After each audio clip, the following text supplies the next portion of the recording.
예, 추수감사주일입니다. 하나님 앞에 우리의 삶의 열매, 또 우리의 삶에 감사하는 그런 예배가 되기를 원합니다. 세계 제2차 대전이 끝났을 때의 일입니다. 일본의 해군 장교인 가와기미 기이치라는 해군 장교가 있었습니다. 2차 대전이 이제 일본의 패망으로 끝이 났습니다. 끝이 나서 이제 고국으로 돌아왔는데 자기의 눈앞에 펼쳐진 고국은 완전 폐허가 되었습니다. 폐허가 된 자기의 고국을 보면서 참 가슴이 무너졌습니다. 그런데 이 기이치를 괴롭히는 것이 있었는데 그게 뭐냐면요, 사람들입니다. 사람들, 일본 사람들, 자기의 조국 사람들. 군인들만 보면 그러는 겁니다. 저것들 때문에 우리가 패전했다. 아니, 자기들은 목숨 걸고 전쟁에 나가서 나라를 지키기 위해서 전쟁을 했는데 국민들은 군인들을 보면 저것들 때문에 우리가 패전했다라고 손가락질하고 비난을 하는 거예요. 이게 기미치에게 너무나 고통스러웠습니다. 그 마음속에 분노가 일었습니다. 좌절감도 생겼습니다. 이런 분노와 좌절감으로 시달리다가 시간이 흐르니까요, 이게 병이 됐어요. 병이 돼가지고 어떠할 만큼 이 병이 돼버렸냐 그러면 얼굴을 제외한 온몸이 마비가 되어버렸습니다.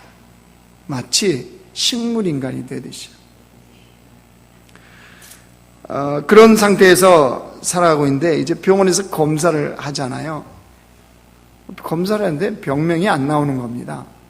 도대체 무슨 원인에 의해서 이게 식물인간 상태가 되었는지 이런 병명이 나왔는데 병명이 안 나오고요. 병원의 정신과 의사가 이런 처방을 하는 겁니다. 당신이 살고 싶으면 매일 감사합니다라는 말을 10,000번씩 하라. 10,000번씩. 매일 10,000번씩. 이야기를 들었는데 기미치 이 안에는 분노와 적개심이 강합니다. 사람만 보면 분노하고 적개심이 있고. 근데 그런 기미치에게 매일 감사하라. 감사합니다. 감사합니다. 이 말을 10,000번씩 하라는 거예요. 이게 되어지겠습니까? 안 되겠습니까? 안 되죠.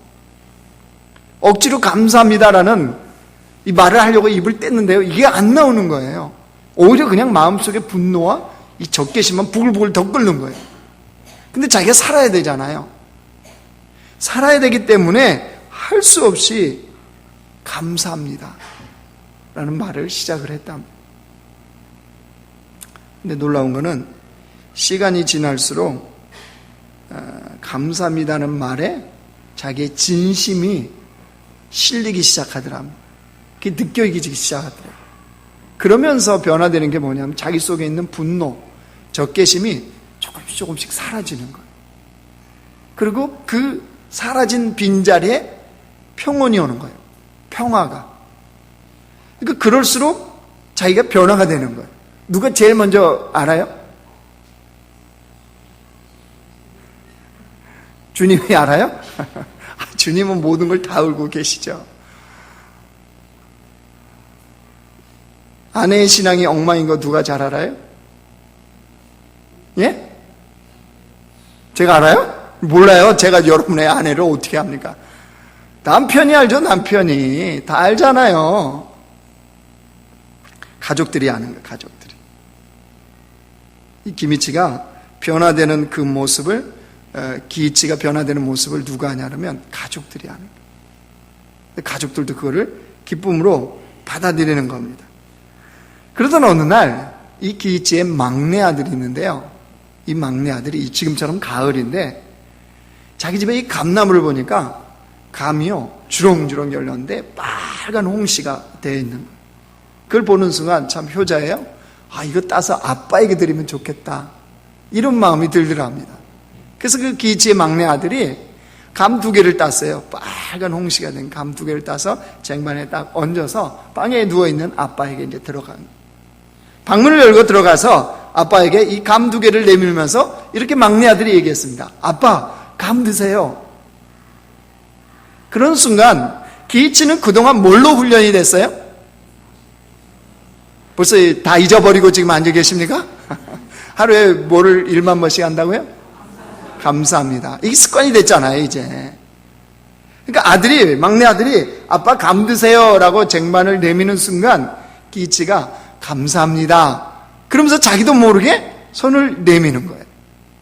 그때 놀라운 기적이 벌어진 거예요. 마비됐던 이 기치의 손이 움직이기 시작하는 거예요. 그 이후로부터 팔, 다리, 온몸이 마치 감사의 주문에 마법이 풀리는 것처럼 기치가 회복이 되어갔다는 이런 이야기입니다. 그러면서 하는 말이 감사는 절망을 밀어내고 희망을 끌어오는 기적의 힘이 있다. 뭐가요? 감사가요, 감사요. 우리 옆 사람한테 한번 감사합니다 한번 해보실래요? 시작. 진짜 감사해요? 감사하죠. 알고 보면요, 여러분 그 자리에서 감사 50개를 얘기하라고 그러면 할 겁니다. 내 옆에 앉아줘서 감사합니다. 내 얼굴 쳐다보고 판단하지 않아서 감사합니다. 그렇죠? 같은 공기를 마셔서 감사합니다. 같은 예배 드려서 감사합니다. 같은 하나님을 얼마나 감사가 많은데. 오늘 본문은요, 데살로니가 교회 공동체에 보낸 편지입니다. 여러분 지금 이 편지를 받는 데살로니가 교회의 형편이 어떤지 한번 보실래요?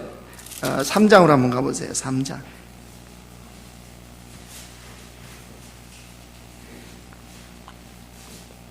데살로니가전서 3장 바로 앞장에 있습니다.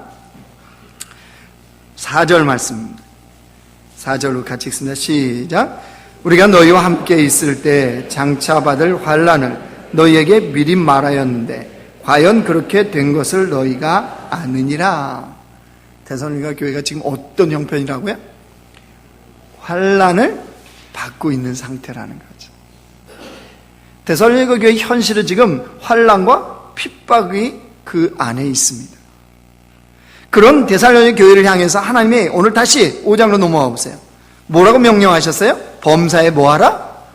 감사래요, 감사. 여러분 세상의 눈이나 기준으로 보면 감사가 나올 수 있습니까? 없습니까? 없어요. 환난이나 핍박을 당하고 있는데 어떻게 감사합니까? 우리가 흔히 하는 말이 뭐예요? 감사할 게 있어야 감사하지. 가정의 달에 남편에게 죽게 하듯 복종하라. 그럼 뭐라고 그래요? 아내들이? 주님의 발굽의 때만큼 같아봐라 이러잖아요. 그죠? 그럼 내가 복종할게 이러잖아요.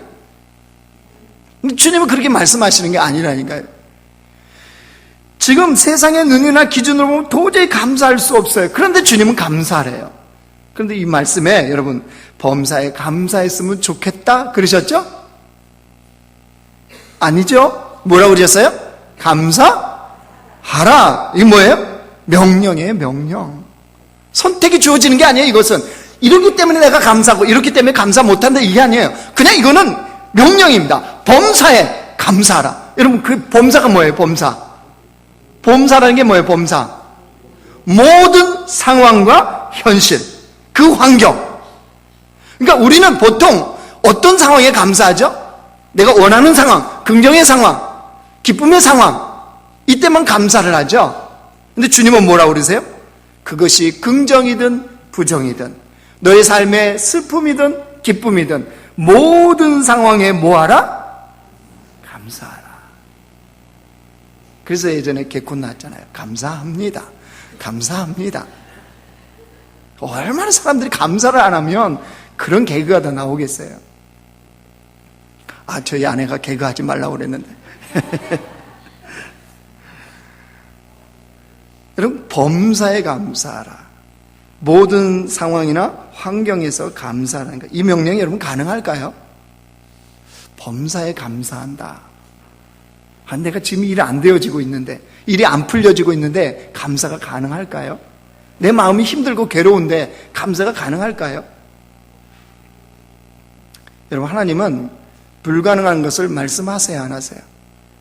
안 하세요. 우리가 할 수 없는 것을 명령하신 적이 있을까요? 없을까요? 없어요. 여러분, 다니엘의 인생을 한번 살펴봐요. 다니엘이 어린 나이에 바벨론 포로로 끌려갑니다. 여러분, 어린 나이에 바벨론 부모와 다 헤어져서 포로로 끌려갔다. 왕궁에 있는 진미가 맛있겠습니까? 맛있을 수가 없죠. 그 어린 나이에 마음에 얼마나 상처가 되겠습니까? 그 마음이 얼마나 힘들겠어요. 사실은 성경에 다 기록이 안 되어 있지만 다니엘은 바벨론 왕궁에서요 정말 눈물을 흘렸을 겁니다. 피눈물 쏟지 않았을까요? 부모와 헤어진 그 땅에서 여러분 무슨 호화로운 양식이 무슨 기쁨이 있겠습니까?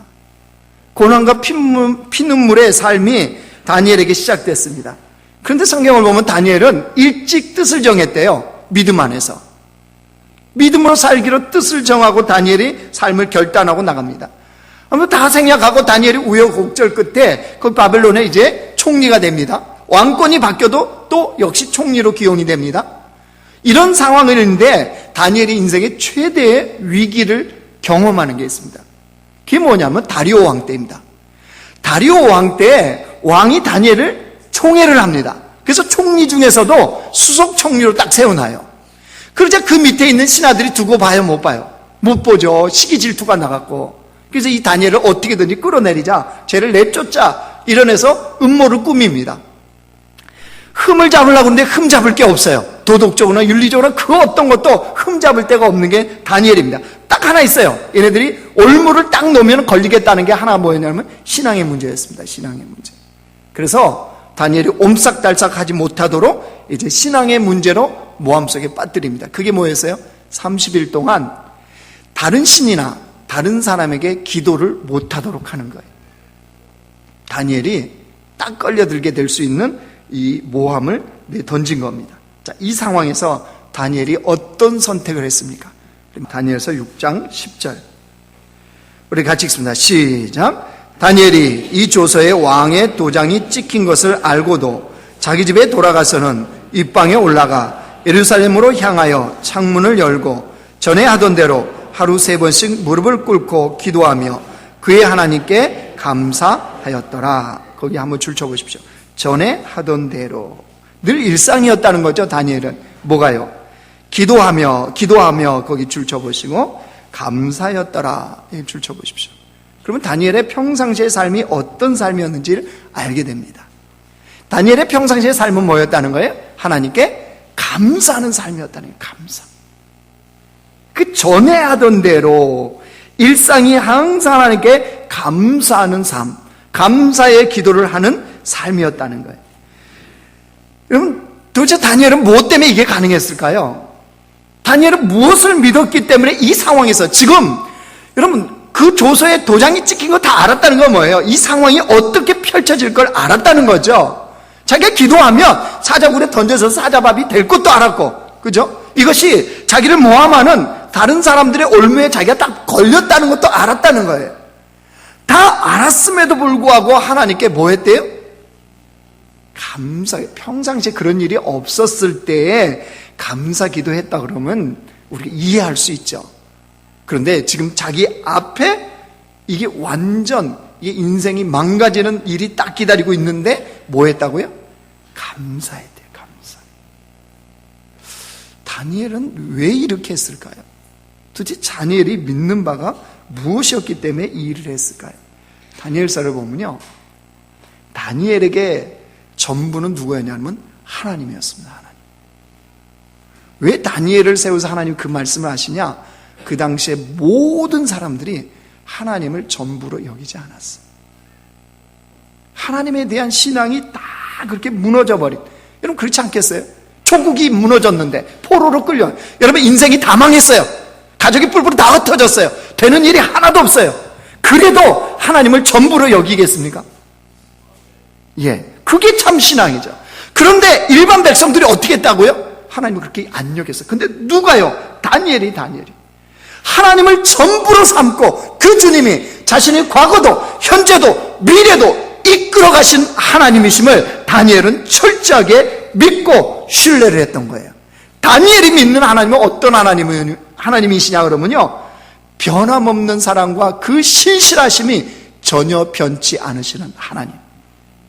포로 속에 있어도 하나님의 사랑은 변치 않으시고, 예루살렘으로 복귀해도 하나님의 사랑은 변치 아니하시고, 포로 가운데 짓눌려도 사자굴에 들어가도 하나님의 신실하심은 변치 않으심을 이 다니엘은 철저하게 믿은 겁니다.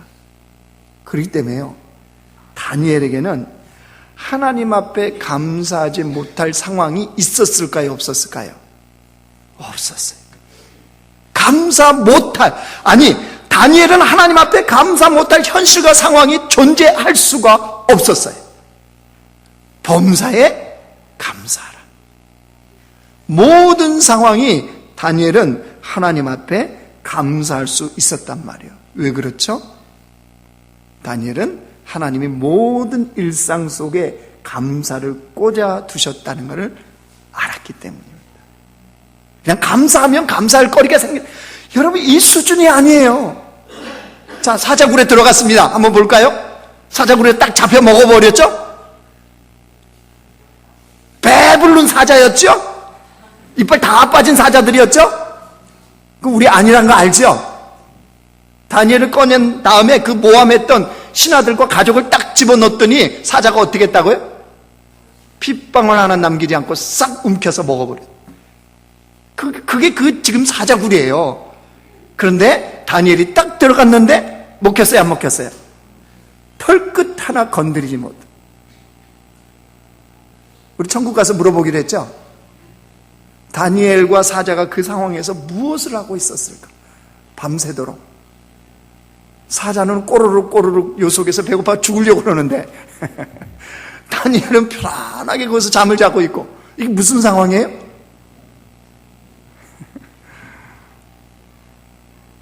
여러분, 다니엘은 그 상황을 믿은 거예요. 보는 거예요. 그러니까 그 일상 사자굴 속에 들어가도 하나님이 그 속에 감사할 것을 꽂아놨다는 것을 알게 된 겁니다. 여러분, 이거는요, 일상 속에 하나님이 감사를 꽂아놓았다는 거, 그러니까 그것이 좋은 상황이든 좋지 않는 상황이든 감사를 꽂아놓았다는 거는요, 믿음의 눈으로 보면 보입니다. 믿음의 눈으로 안 보이니까 우리는 뭐예요? 내가 느끼는 대로, 내가 보이는 대로만 그냥 반응하는 거예요. 그래서 일이 잘 되어지면, 뭐가 있으면 감사하고 없으면 감사가 안 나오는 거예요. 감사할 게 있어야 감사한다는 거예요. 아니요, 하나님은 믿음의 눈을 열어서 보라는 거예요. 그러면 감사가 그 속에 있다는 거예요. 여러분, 정말 그러냐 말이에요. 하나님의 변함없는 사랑과 그 신실하심이 우리를 지금도 향하고 있냔 말이에요. 그러면 모든 상황에 하나님 감사를 꽂아놨다는 거 알겠죠? 여러분, 로마서 말씀 한번 찾읍시다. 신약성경 로마서 앞장으로 좀 넘어가세요. 로마서 8장입니다. 249쪽이요. 신약성경 249쪽.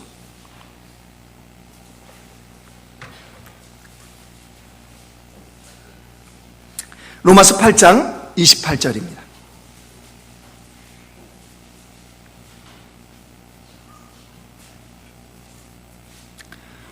로마서 8장 28절. 다시 찾으셨습니까? 249쪽. 우리 같이 읽습니다. 시작. 우리가 알거니와 하나님을 사랑하는 자 곧 그의 뜻대로 부르심을 입은 자들에게는 모든 것이 합력하여 선을 이루느니라. 우리가 안다는 거예요. 믿는다는 거예요. 뭐를요? 하나님을 사랑하는 자. 맞죠? 우리예요, 아니에요? 맞죠? 그의 뜻대로 부르심을 입은 자들 누구예요? 우리죠, 우리. 그런 자들에게는 뭐 하신다고요? 모든 것이 합력하여 선을 이룬대요. 우리 성공이나 실패나 실수나 그 어떤 것도 주님은 주님의 최고의 선을 만드는 뭘로 만드신다고요? 재료로 사용하신다는 거예요. 우리의 엎어짐이나 넘어짐이나 실수도 하나님의 최고의 선, 주님이 주시는 베스트, 우리 인생에 그거를 만드는데 주님 뭘로 쓰신다고요? 재료로 쓰신다는 거예요. 그러니 여러분, 우리가 실수한 것 같고 실패한 것 같은 상황에도 감사가 꽂혀 있어야 안 꽂혀 있어요? 꽂혀 있다니까요. 우리가 그거를 못 보는 거예요. 자, 범사에 감사하라. 이게 가능하냐? 그러면 예수님이 그렇게 사셨으면 우리도 가능하겠죠. 본을 보이셨으니까요. 그러면 예수님은 이 땅에 오셔서 어떻게 일상의 삶에서 하나님 아버지께 감사하며 삶을 사셨는지 우리가 이제 말씀을 통해서 한번 보기를 원합니다. 자, 마태복음으로 넘어갑니다. 신약성경 마태복음 11장.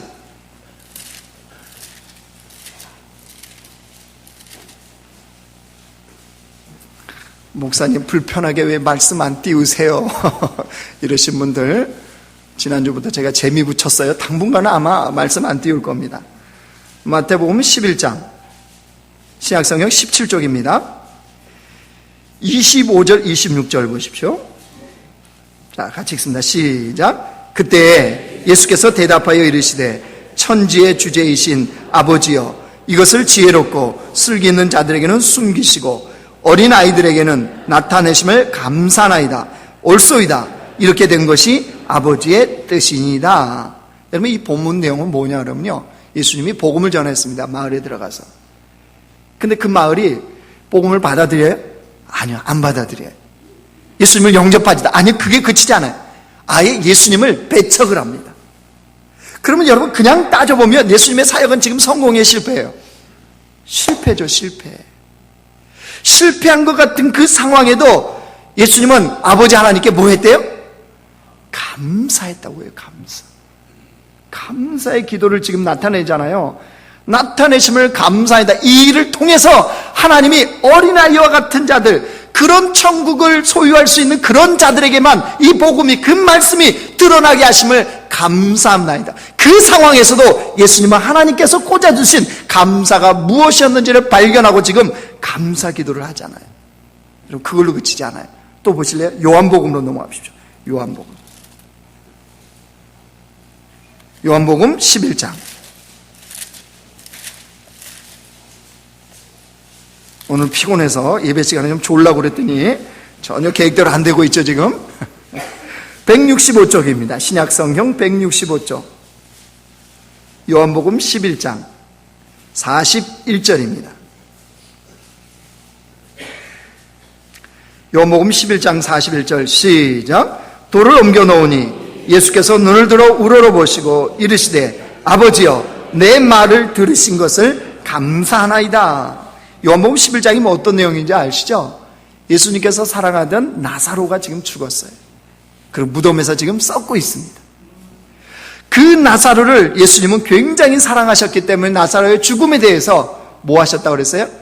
안타까워하셨고 눈물을 흘리시며 슬퍼하셨다고 그랬습니다. 자, 그 자체만 보면 지금 절망의 자리죠. 슬픔의 자리죠.